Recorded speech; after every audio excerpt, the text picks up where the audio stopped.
has really studied this phenomenon, this really is kind of a big event. It's the end of an era, really, for huge performers with the passing of Michael Jackson, isn't it?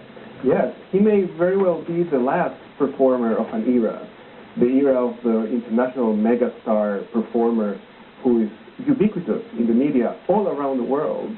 There's nobody today who can compete. I mean, it's unlikely that anybody will take the throne after him. Well, let's talk about how he got to that point then. What made him such an international superstar? Was it a particular album that came out, or his persona, or was it a combination? Well, it's a combination. He had an incredible talent, was an incredible dancer, an incredible performer who had been in the limelight since he was a child. But I think it all comes down to the album Thriller, in terms of worldwide popularity, because that's the album that broke him through to the whole world.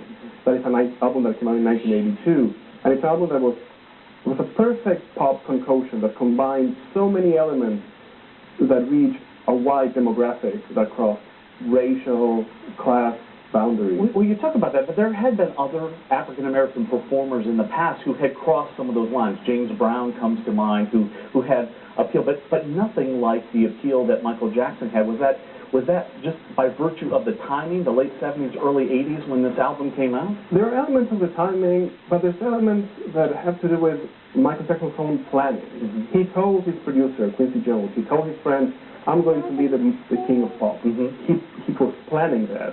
And he produced that album working with Quincy Jones to achieve that aim.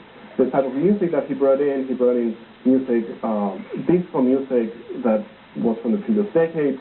He brought funk music, he brought rock music with rock guitar solos, a combination that was a winning combination that had never been done before. It's interesting when you watch some of the coverage that's going on around, people weeping and really getting emotionally invested in this man.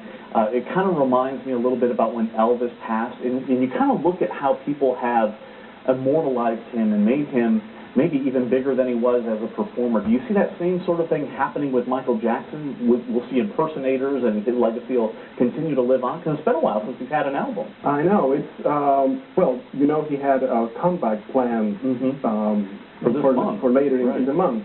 Concerts had to be canceled, and they're in the process of refunding tickets now. There certainly will be a comeback. We've already seen it in the charts, Billboard charts. His albums are at the top of the charts again.